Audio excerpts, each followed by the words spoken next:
Many millions of years ago, a planet in a faraway universe that had accepted different other aliens began to have internal conflicts, and was at a point in time where one of the groups ignited a destructive device, and all had to desert the planet. Each had time to construct crafts. Some choose many smaller crafts, while one group, Anakim, choose to construct a planet-type craft called Nibiru. They constructed it outside their own planet as a space station and placed a force field shield around it of gold dust to protect it as it traveled, seeking a home planet to settle. Those were very highly developed beings. They reached this side of the universe and moved into an orbit. Because of mixing with other aliens while on their original home planet, the Maldakians, who were of the groups of draconian species, birthed Homosaurus. So they share this new planet craft Nibiru as it crossed the universe. These were two groups that ruled their own species. 1. Anuna, humanoids, and 2. Tannin, reptilianoids. So this new planet craft Nibiru was divided into two large factions, the North and the South, and time the species of the North Tannin made war with the species of the South Anaku. This conflict is long and fierce with much destruction on both sides. For as this planet craft orbited the Sun in this new solar system in an elongated path, it spent a long time far from the Sun of this solar system. While it was near the Sun, the planet craft became very heated. While it was far from this Sun, the planet craft became very cold in deep space. The Mutninu preferred the deep space and Pamuanaku preferred the heat of the Sun. This caused more conflicts because of the changing atmosphere. This caused renewed problems by also a constant stream of volcanic eruptions like explosions. The gold dust cloud formed a thick vapor canopy that retained heat and reflected light, and this pleased Pa Anaku and displeased Pa Taninu. The shield deflected away harmful cosmic rays and was good for climate control, even gave rays to lakes, streams and lush vegetation for surface dwellers, yet mad Taninu were dwellers beneath the waters or beneath the surfaces in caverning. This caused much conflict on Nibiru between the two species and their visiting associates. Both groups had their own aliens from other star systems who would come and stay or visit Nibiru, such as the Modbabu lizard men, and Mudganu fish men and Matharu insect men, as well as different species of Mermidu greys and the Mutninu, who were also mixed. Mudganu would kidnap, abduct some of the greys from Zeta Reticulum. The group of reptilians called Musafu would take them, and they were visitors of the Anaku, not the Tananu. This also caused much conflict between the two groups on and inside of Nibiru. To escape the conflicts, aliens had to wait until Nibiru crossed into this solar system and jump by crafts to other planets and their moons, such as Talamu Mars, and Lahamu Venus, and Kishar Jupiter, and its moon Europa, and Anshar Saturn's moons Titan and Enceladus. Some others made it to Orion's many star systems or Sirius star systems. This caused another war on Nibiru. This war again included great weapons of destruction, one of which caused the shield to deplete, a great fear for the Anaku, yet not for the Taninu. The destruction spread widespread and for several cycles as Nibiru made its orbit of 3,600 years to pass near this Milky Way and send inside this solar system smaller Nibiru graphs to investigate. So desolation was widespread, affect all who dwelled on the planet craft, as well as those Etherians who oversaw all yet stayed in the heavens about each planet that they visited. Much life was being diminished because of this. The overseers, the provider Mirzaku or Razakwu, informed them all that a truce must take place or the whole planet and its many fleets will be destroyed by the Galactic Order, the confederation of systems over whom and which presides Pa Mirzaku, from the highest abode. This truce was enforced, it was declared, and a peace treaty negotiated between Mudganu and Anaku. The Taninu refused to cooperate and was banished back to the Draco star system. And it was agreed that this planetary government would be formed with one ruler, not two as before, as the absolute sovereign over all of Nibiru. So each side presented a candidate, and after a drawing of lots the ruler was selected from the north, the first ruler after peace was made. A powerful being of the north, yet must take a female of the ruling family from the south who would have a voice in treatment of the south. She would rule by his side, equal in power as one flesh. The new team quickly built a new city called Ogad. Unity is what it meant in their language. They then set out on the task of restoring order. All was well for a time.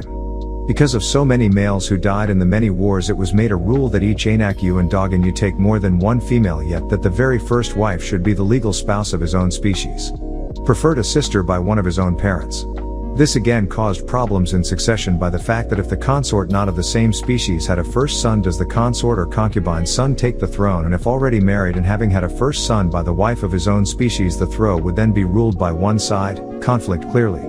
By the time of the fifth ruler of Nibiru and Shar, things started to deteriorate.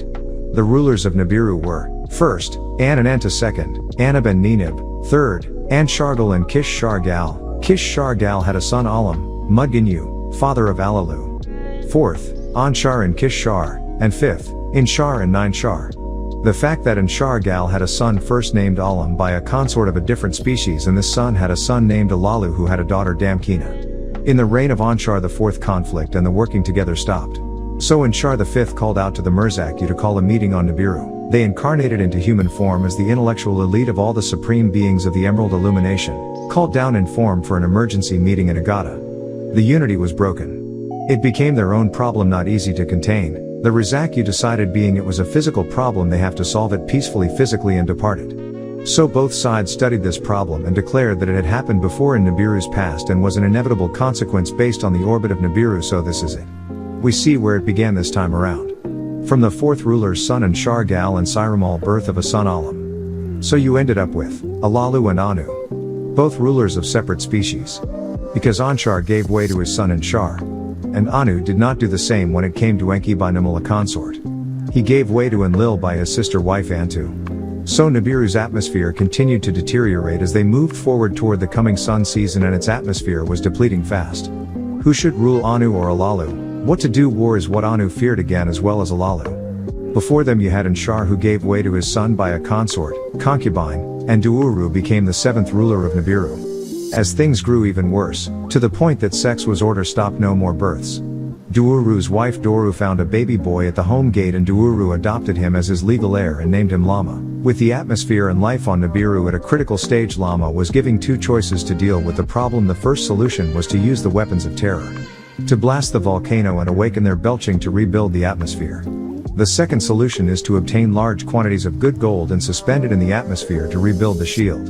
Only actual facts is there was very little gold on Nibiru. Yet they knew much was sent to a planet in the Milky Ways they called Tiamat.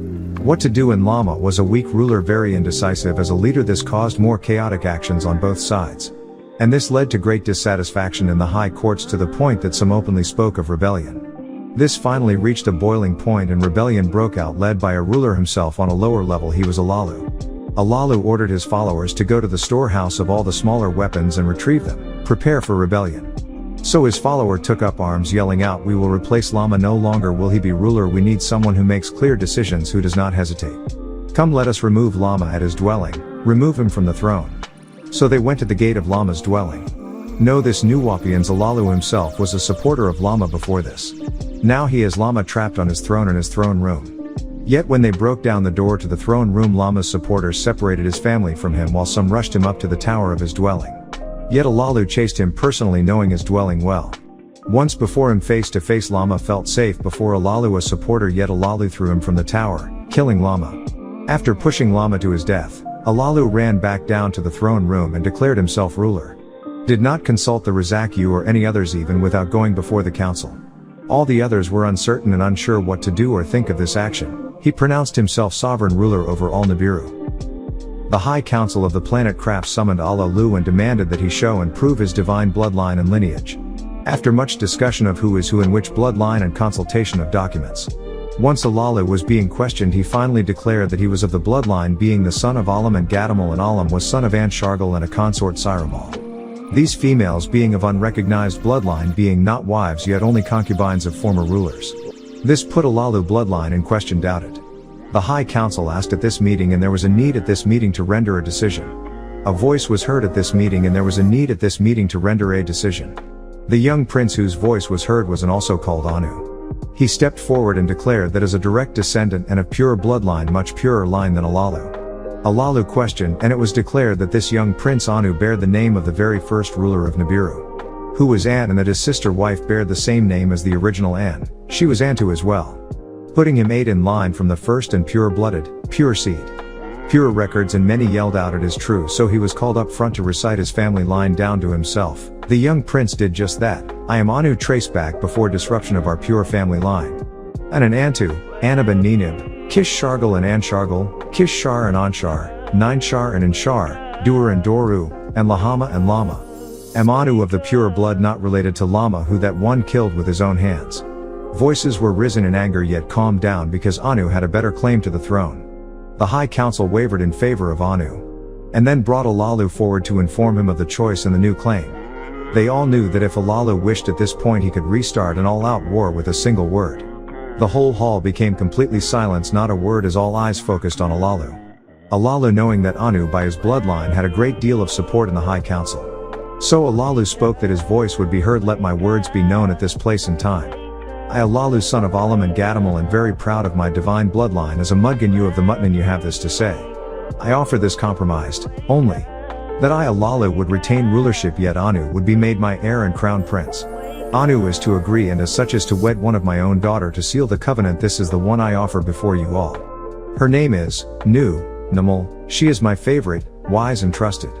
Do you agree? All, seeing no other choice before them, all agreed. That included Anu.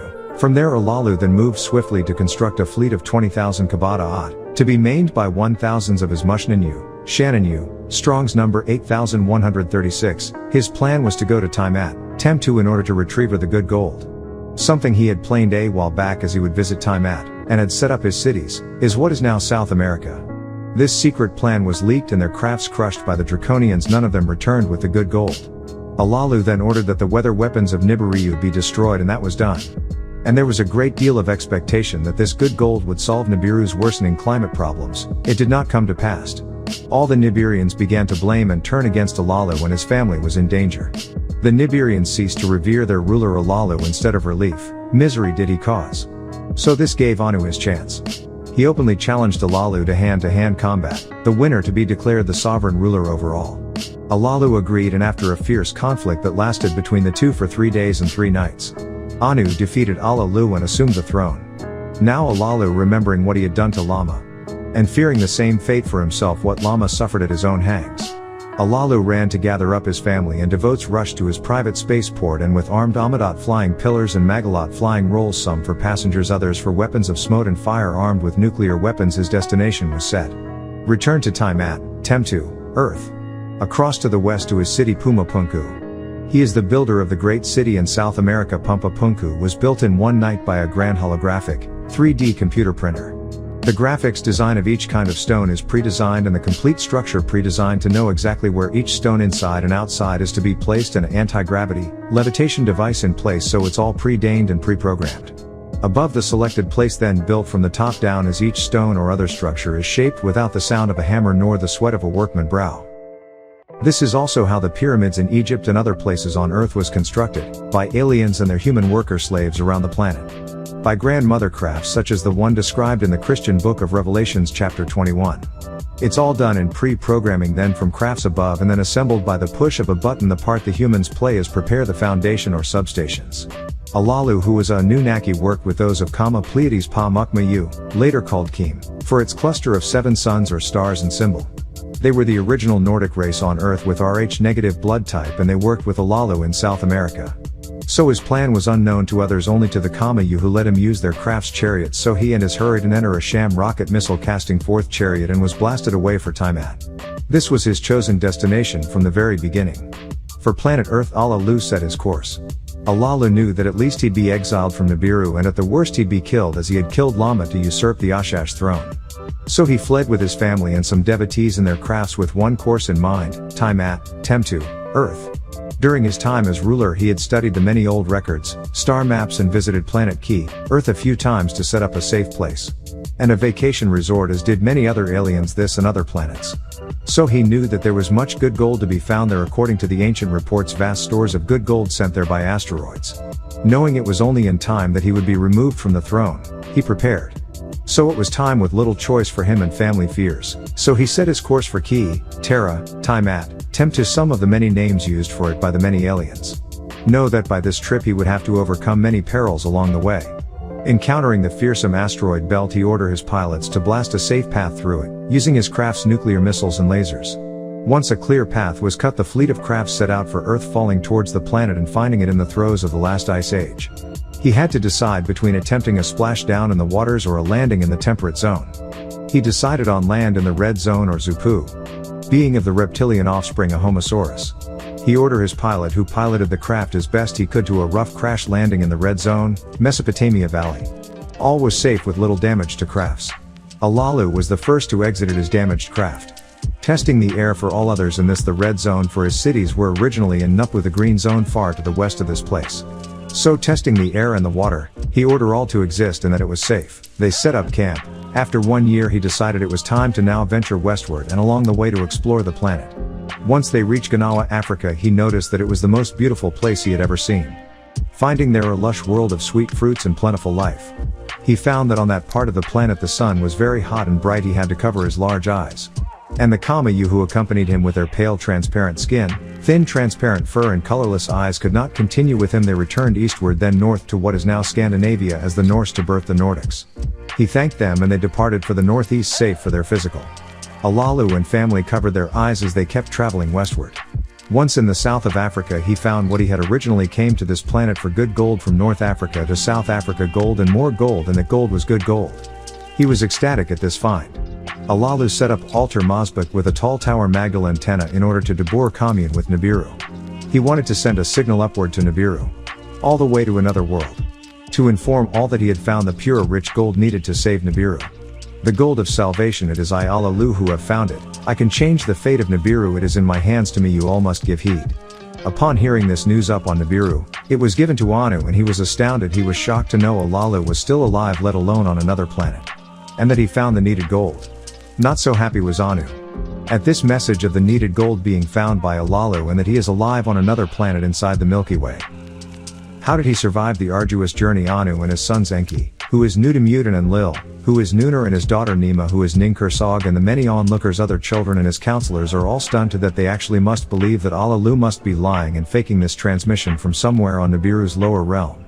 Yet Nutamute and his Dinir confirm the signal has come from beyond Nibiru, which itself is much too large for a planet craft to itself even enter into this solar system. It used smaller Nibiru crafts or Shamot, and from them, Magalat, Kabataat, Rekabaat. How did he make such a journey? Family, devotees and all. Anu, Nutamute, Nima and Numnir rushed to the celestial room of star maps and transmission and receiving of signals by electromagnetic waves, sending sounds directly through space to a receiving Mazbuk altar and Magdal antenna, and he sends a signal back to Alalu, expressing gratitude that he and his family lives and reassuring him of his respected place as one of them. Alalu is determined to press his advantage into another power grab, and he quickly answered Anu with his own demands. If in fact I am to be Nibiru's savior all of your lives, only I save, call all the assembly and convene to declare my divine ancestry, declare me supreme. Let all the commanders accept me as their leader, bow to my command. Inform the council to pronounce me sovereign ruler once again and replace yourself Anu by myself on the throne. The son Nunar or Enlil, who is Anu's heir even though he is the second-born son by his lawful wife's spouse, Antu, steps forward and reminds all there of the great battle that took place on that planet and recited before them all. I once visited the place and I saw that a great part of time that it was without form and there was only void and darkness. I also saw that the structures once built were trembling and all the buildings moved from their standings. I also saw that in that part of time there was no humanoids thereabout, nor any fowls, nor beast of the field, no bovine or canine, all seemed to have fled. I saw what was once a fruitful place was then only wilderness, dark dust clouds cover and only seep waters all about, no place for landing.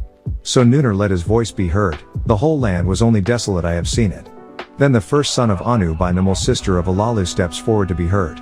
If my younger brother's words are all true, then why is Alalu and family and devotees safe and secure on the planet in order to broadcast this signal and message so clearly? From there I did not hear signs of distress in his voice, only confidence, strength, and certainty. By this words a great argument ensued. Voices was raised, fingers being pointed, chaos from both sides, with Numimyad, the Dinger, and with Nunar, the Agigi, and only the sister Nima could quiet the chaos. She says, before all, as you can see and now hear, Alalu demands create a great deal of consternation amongst you all. We cannot depose our father and or Anu without knowing if what Alalu is saying is the truth, or even which of the inner planets the transmission are coming from. Let us track that signal to be sure of its origin. One of the older Galzu informs the council that he has sat with Alalu and that Alalu is well versed in the old knowledge of the formation of the solar system, and that if he claims to have found element 079, gold, you can accept that Alalu surely did find it, and where he claims to be in somewhere on time at Temtu.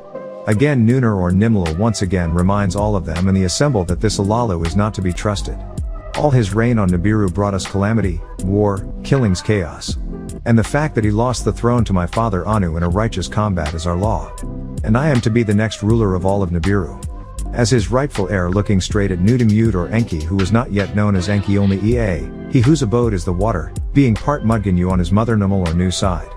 Calamities were his handiwork. He forfeited the throne. He points out that Alalu is in no position to set conditions and that many questions remain to be answered. Amongst them he pointed out are the issues. 1. If there is even enough gold on that planet to rebuild Nibiru's atmosphere. 2. How will the gold be transported from there to here with all the distractions and dangers? And 3.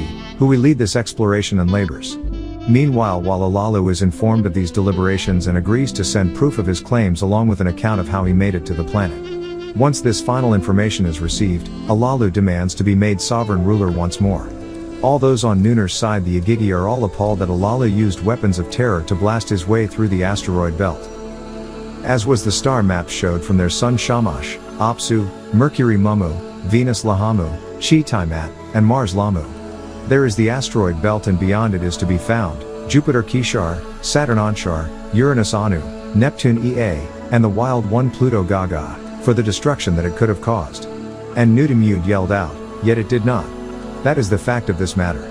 It did not. They only speculate that this could have had grave ramifications for that solar system, which could have an effect on us. Yet the fact remains that it did not. Truth is truth. Again, Nwpu says given that Anu has been made sovereign ruler by both bloodline and his victory in single combat over Alalu, they cannot countenance removing him from the throne.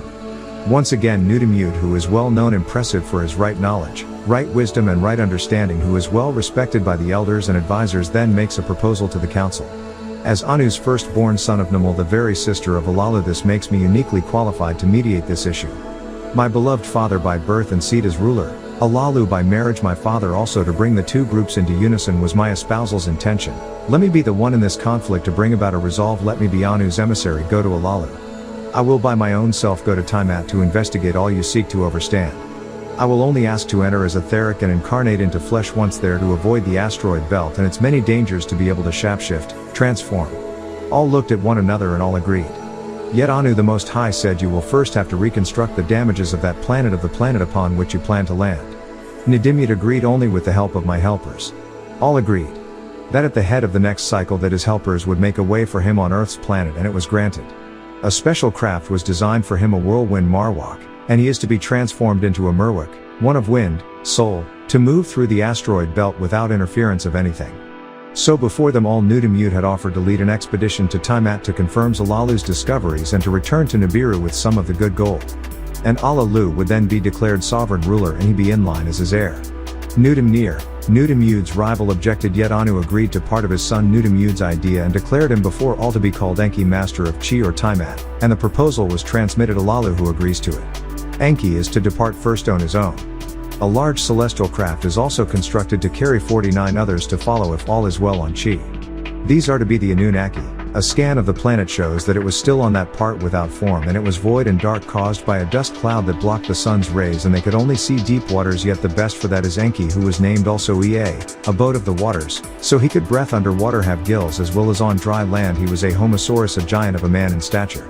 When the time was just right, he departed from above down to hover above the deep waters. So Anu sent forth the Merwak in Pa Marwak, the soul in the whirlwind craft which they had created, that Enki, Ea, is to renew the surface of this part of the planet. If it's all true, the craft or glory of En will endure forever. Enki will rejoice in his works. He looked down upon the planet and it trembled. He touched down. He immediately transmitted a call to commune with the hovering craft just outside of this solar system, piloted by one Anzu, whose name meant he who knows the skies above. I am landed. I cannot see. Beam down a ray of laser light, illuminating ray, to remove the dark dust cloud, that I may be about my work. It will take me 42,000 years of this time zone to complete preparations. Once settled, he was met by Alalu, who informed him of the lush lands in Nwpu, the green zone. For he had also landed in Nwpu, the red zone. He was well welcomed and very pleased with all that he had seen. Enki was a ladies' man, and Alalu knew of his repartition and offered him that most beautiful of his many children, the daughter who became Dimkina. Alalu explained that he needed Enki to speak on his behalf to his father Anu so that he could return to Nibiru. Enki agreed to do his very best, yet made it clear that his half-brother, now called Enlil, who maintained the skies above, will not agree. Yet he would do his very best. He saw that Alalu ruled many humanoids and that he crossed some, for they had come from Nwpu, the red zone, only crossing from far east eastward to the middle and north of this land now called America, and mixed with the originals people of the part of the planet, the Anasazi, who once mixed became his subjects, Toltec, Olmecs and Aztecs, to the ones governed by the Kamayu, who was able to live there, also crossbreed to be deities of the Mayans. Enki saw great cities and many subjects who saw Alalu as their deity from the stars. And Enki remembered those little persons he had seen when he visited South Africa, the what is called Sand People, Bushmen. So in time Alalu showed him the much gold that was found in that very place he called Absu, South Africa. Enki said, "We can use these to mine for the gold," and Alalu informed Enki that will not work. Why? He asked. They have their own overseers, Pam and Jar Yu or Nadar Yu, who protect them. Yet Enki had his own mind and his own plans. He called above to confirm the gold and for the others to come down. Only to surprise, Anu came down with them, making it 50, and Enki traveled eastward to meet and greet him, and spoke on behalf of Alalu, which Enlil would not agree to. Again there was talk of war in the sky above. Enlil prepared his weapons, and attacked Puma Punku and destroyed it. The Kamayu again helped Alalu and his family from planet Tiamat Chi to the next planet Lamu, Mars, where Alalu lived out his life and there died. And the Anunnaki, later called Elohim, Alihat, Thea, took over the red zone of Earth. Anu became Elyon El, Enki became Yahweh, Enlil became Baal, and they had many sons and daughters born on this planet they called Eridu. It became Eret, Ards, Earth. Truth is truth.